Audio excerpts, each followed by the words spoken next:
ऐसा कॉन्टिनेंट जिसके ज्यादातर कंट्रीज पॉलिटिकल इंस्टेबिलिटी, गरीबी और वायलेंस का शिकार हैं। वही एक कंट्री इन सब से डिफरेंट है और वो है मोरक्को। चाहे अरब स्प्रिंग हो, लिबिया में होने वाली सिविल वॉर हो या फिर अल्जीरिया और ट्यूनीसिया के पॉलिटिकल क्राइसिस हो, नॉर्थ अफ्रीका हमेशा से एक वॉलेटाइल एरिया रहा है। लेकिन इसी नॉर्थ अफ्रीका में होने के बावजूद मोरक्को बहुत पीसफुल और स्टेबल है। लेकिन आखिर ऐसा क्यों है? मोरक्को का हाल अपने पड़ोसियों जैसा क्यों नहीं है? ऐसी क्या चीज है जो मोरक्को को बाकी इन सब कंट्रीज से डिफरेंट बनाती है? क्या वो ज्योग्राफी है, पॉलिटिक्स है या कुछ और? आज की वीडियो में हम देखेंगे कि दुनिया के सबसे वोलेटाइल रीजन्स में होने के बावजूद मोरक्को इतना स्टेबल क्यों है। लेकिन यहाँ पर एक बार फिर आप सब लोगों से एक हम्बल सी रिक्वेस्ट है कि चैनल को सब्सक्राइब जरूर कर लें। ये वीडियोस बनाने में बहुत मेहनत लगती है, लेकिन एक्टिव सब्सक्राइबर्स ना होने की वजह से बहुत सी वीडियोस की रीच कम होती है। So please do press the subscribe button. Morocco के सबसे बड़े जियोग्राफिकल एडवांटेज की बात करें तो वो है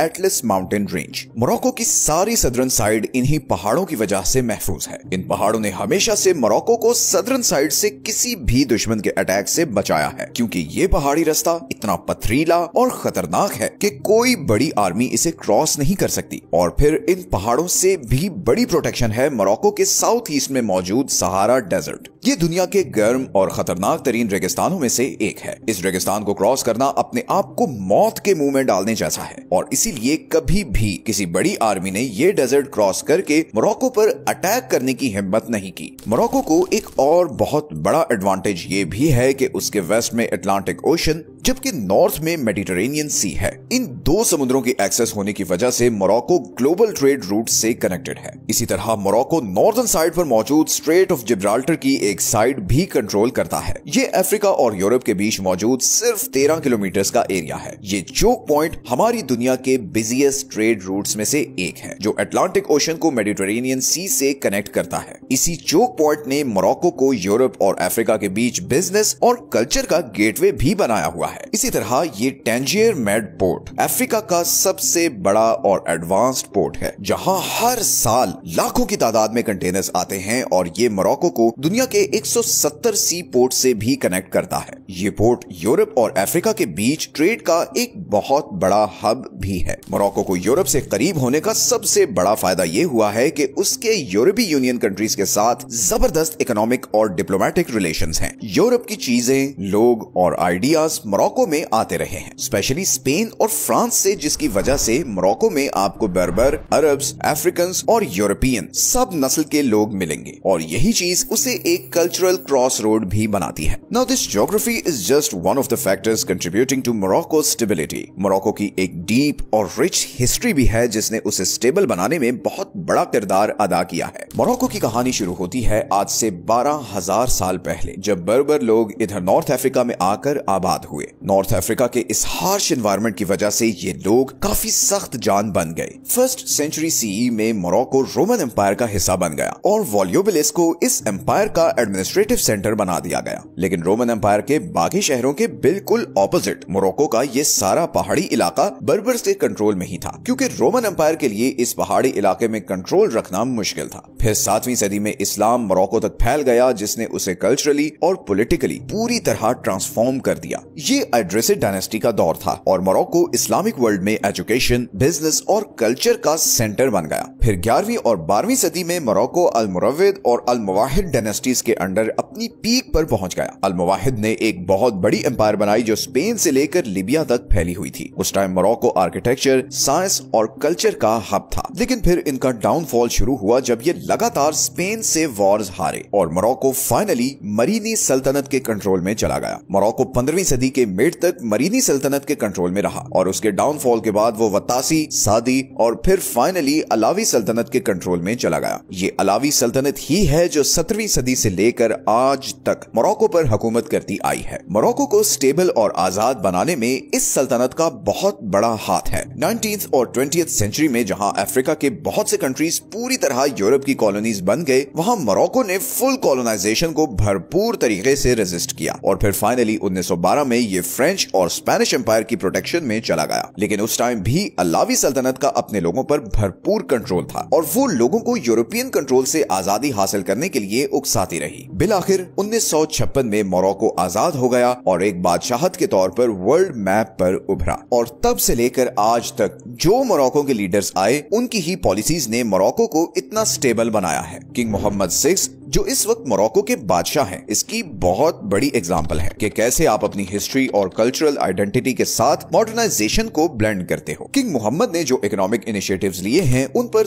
थोड़ी नजर डालते हैं और देखते हैं कि कैसे इन पॉलिसीज ने मोरक्को को अपने पड़ोसियों की बनिस्बत इतना स्टेबल बना दिया है। अगर हम अल्जीरिया और लीबिया से कंपेयर करें, जो कि ऑयल और गैस एक्सपोर्ट्स पर बहुत हैवीली डिपेंडेंट हैं, मोरक्को ने अपनी इकोनॉमी को बड़े जबरदस्त तरीके से डाइवर्सिफाई किया हुआ है और उसकी ऑयल और गैस जैसी इंडस्ट्रीज पर डिपेंडेंस बहुत कम है। मोरक्को ने एक डाइवर्स इकोनॉमी बिल्ड की हुई है, जिसमें एग्रीकल्चर, मैन्युफैक्चरिंग, टूरिज्म और रिन्यूएबल एनर्जी जैसे सेक्टर्स की फोकस हैं। अगर हम नेचुरल रिसोर्सेज की बात करें तो मोरक्को के पास दुनिया के 70% फॉस्फेट के रिजर्व्स हैं और इसी वजह से मोरक्को पूरी दुनिया में फॉस्फेट का सबसे बड़ा एक्सपोर्टर और थर्ड लार्जेस्ट प्रोड्यूसर है आफ्टर चाइना एंड यूएसए। अब फॉस्फेट बहुत इंपॉर्टेंट मिनरल है। ये जितने भी फर्टिलाइजर्स हैं, ये जो खेतों में खाद डलती है जिसकी वजह से ये फसलें उगती हैं, वो इसी फॉस्फेट से बनती हैं। अगर फॉस्फेट ना हो तो पूरी दुनिया जबरदस्त फूड शॉर्टेज का शिकार हो जाएगी और अरबों लोग भूख से मर जाएंगे। फॉस्फेट सेक्टर मोरक्को की इकोनॉमी का बहुत इंपॉर्टेंट पिलर है, जिसकी जीडीपी में कंट्रीब्यूशन 3% है और इसकी वजह से करीबन 21,000 लोगों को रोजगार मिला हुआ है। इसी तरह एग्रीकल्चर भी मोरक्को की इकोनॉमी का एक इंपॉर्टेंट हिस्सा है और इस सेक्टर में वहां के ऑलमोस्ट 30% लोग काम करते हैं। नॉर्थर्न मोरक्को के कुछ एरियाज जैसे कि गर्ब और हुआज की जमीन बहुत फर्टाइल है और वहां बहुत सी किस्म के अनाज उगाए जाते हैं और सिर्फ अनाज ही नहीं बल्कि इन एरियाज में ऑलिव्स और सिट्रस फ्रूट्स भी उगाए जाते हैं, जो फिर यूरोप को एक्सपोर्ट किए जाते हैं। मेडिटेरेनियन सी और अटलांटिक ओशन के साथ इतनी बड़ी कोस्ट लाइन की वजह से मोरक्को सी रिसोर्सेज में भी माला माल है। मोरक्को सार्डीन फिश एक्सपोर्ट करने वाला दुनिया का सबसे बड़ा मुल्क है। पूरी दुनिया की 50% सार्डीन फिश मोरक्को एक्सपोर्ट करता है। इसी तरह मोरक्को मैकरल, ऑक्टोपस और श्रिम्प्स जैसी सी फूड भी एक्सपोर्ट करता है। मोरक्को की फिशिंग इंडस्ट्री यहाँ की इकोनॉमी का एक इंपॉर्टेंट पार्ट है, जो कंट्री के जीडीपी में 2 to 3% कंट्रीब्यूशन के साथ 1,70,000 लोगों को रोजगार देती है। 2022 में इस फिशिंग सेक्टर ने $1.9 बिलियन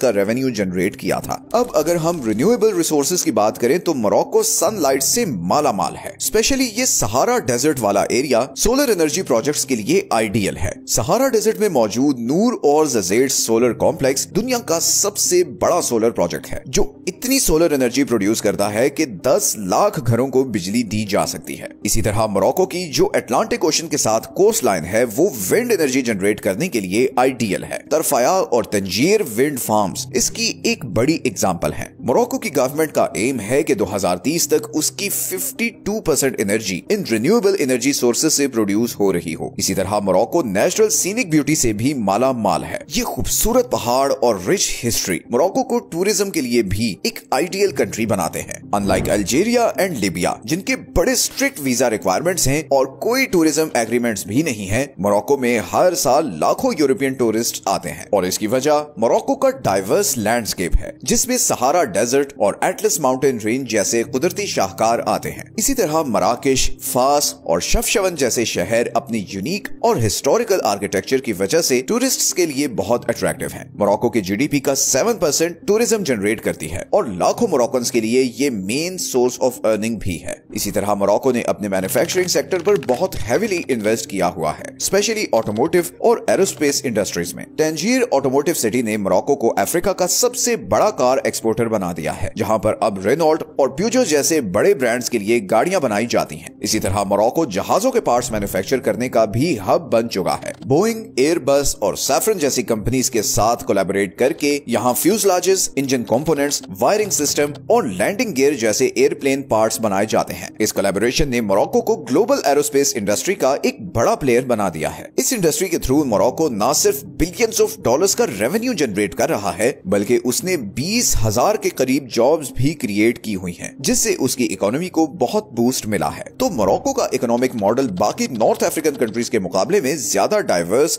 और स्टेबल है और इसकी पहली वजह यूरोपियन कंट्रीज के साथ इसके अच्छे रिलेशंस है। दूसरी वजह ऑयल पर कम डिपेंडेंस है। तीसरी वजह मैन्युफैक्चरिंग और एग्रीकल्चर इंडस्ट्री पर ज्यादा फोकस और इन्वेस्टमेंट है। अब बात करते हैं मोरक्को की डिप्लोमेटिक स्ट्रेटेजी की, जिसने उसे इतने वोलेटाइल और डेंजरस एरिया में होने के बावजूद इतनी स्टेबिलिटी और ग्रोथ दी है। अब जहां मोरक्को के पड़ोसी जैसा कि ट्यूनीशिया और इजिप्ट अपनी पॉलिटिकल सिचुएशन की वजह से फॉरेन इन्वेस्टमेंट्स हासिल करने में बहुत स्ट्रगल करते हैं, वहीं मोरक्को अपनी प्रो बिजनेस पॉलिसीज और न्यूट्रलिटी की वजह से नॉर्थ अफ्रीका का इन्वेस्टमेंट हब है। यूरोप से करीब होने की वजह से मोरक्को यूरोपीय यूनियन का एक बहुत इंपॉर्टेंट डिप्लोमेटिक पार्टनर भी है। मोरक्को का 60% ट्रेड यूरोपीय यूनियन के साथ होता है और यही ट्रेड फॉरेन डायरेक्ट इन्वेस्टमेंट का सबसे बड़ा सोर्स भी है। यूरोप के बड़े ऑटोमोटिव जायंट्स जैसे कि रेनॉल्ट और प्यूजो ने मोरक्को में कार फैक्ट्रीज बनाई हुई हैं, जिनकी वजह से आज मोरक्को अफ्रीका का सबसे बड़ा कार एक्सपोर्टर भी है। इसी तरह मोरक्को का एग्रीकल्चरल सेक्टर भी यूरोपीय यूनियन के साथ ट्रेड एग्रीमेंट होने की वजह से बहुत फायदा उठाता है। इन एग्रीमेंट्स की वजह से फ्रूट्स, सब्जियां और सी फूड आसानी से यूरोपियन कंट्रीज को एक्सपोर्ट होते हैं। इसके मुकाबले में अगर हम मोरक्को के पड़ोसी अल्जीरिया और लीबिया को देखें तो उन्हें अपना फूड बाहर से इंपोर्ट करना पड़ता है। यूरोप के साथ स्ट्रॉन्ग रिलेशनशिप रखने का एक और फायदा ये भी है कि मोरक्को ने यूरोप के साथ वीजा फ्री एग्रीमेंट्स कर रखे हैं, जिससे दोनों तरफ लोग आसानी से आ जा सकते हैं। मोरक्को अफ्रीका से यूरोप जाने वाले माइग्रेशन फ्लोज को भी मैनेज करता है और इसी वजह से उसके स्पेन और फ्रांस के साथ भी जबरदस्त डिप्लोमेटिक रिलेशंस हैं। इसी तरह अगर हम मोरक्को की अफ्रीका में डिप्लोमेटिक स्ट्रेटेजी की बात करें तो 2017 में वो एक बार फिर अफ्रीकन यूनियन में शामिल हो गया और इसके बाद उसने सब सहारन अफ्रीका में बहुत हेवीली इन्वेस्ट करना शुरू कर दिया, स्पेशली बैंकिंग, टेलीकम्युनिकेशन और इंफ्रास्ट्रक्चर में, और इसकी वजह से मोरक्को का यहाँ इन्फ्लुएंस भी बढ़ने लगा। इसी तरह Morocco Nigeria Morocco gas pipeline को भी फंड कर रहा है, जिससे नेचुरल गैस नाइजीरिया से मोरक्को और फिर वहां से यूरोप को जाएगी। मोरक्को अफ्रीका में पीस मीडिएटर के तौर पर भी काम करता है और इसकी एग्जांपल है लीबिया में होने वाली पीस टॉक्स जो मोरक्को ने फैसिलिटेट की थी। मिडिल ईस्ट की बात करें तो मोरक्को जियोग्राफिकली मिडिल ईस्ट से दूर होने के बावजूद उससे बड़ा डीपली कनेक्टेड है। मोरक्को के सऊदी अरब और यूएई के साथ बहुत अच्छे रिलेशंस हैं और इसके बदले में उसे इन दोनों कंट्रीज से फाइनेंशियल और पॉलिटिकल सपोर्ट भी मिलती है। मोरक्को पैलेस्टीनियंस के राइट्स के लिए बनाई गई अल कुद्स कम्युनिटी को भी लीड करता है और साथ साथ इसराइल के साथ डिप्लोमेटिक रिलेशंस भी रखता है। इसराइल के साथ अच्छे रिलेशंस रखने के लिए मोरक्को 2020 में एब्राहम अकॉर्ड का भी हिस्सा बन गया। मोरक्को की इस मूव से अमेरिका बहुत खुश हुआ और बदले में मोरक्को के लिए बहुत सी इकोनॉमिक अपॉर्चुनिटीज का दरवाजा भी खोल दिया गया। यहाँ पर एक बहुत इंटरेस्टिंग चीज ये है कि मोरक्को वो पहला कंट्री था जिसने 1777 में अमेरिका की आजादी को तस्लीम किया था और इसकी वजह से आज भी अमेरिका मोरक्को का बहुत ख्याल करता है। अमेरिका मोरक्को को वेस्टर्न सहारा कॉन्फ्लिक्ट पर भरपूर सपोर्ट करता है, जिस पर हम अभी आगे बात करने वाले हैं। तो ऑल इन ऑल मोरक्को की बैलेंस डिप्लोमेटिक अप्रोच ने उसे इतना स्टेबल बनने में बहुत हेल्प की है, स्पेशली उस रीजन में जहां उसके बाकी पड़ोसी पॉलिटिकल इंस्टेबिलिटी की आग में जल रहे हैं। लेकिन कोई मुल्क भी ऐसा नहीं होता जिसमें कोई प्रॉब्लम्स ना हो, एंड मोरक्को इज नो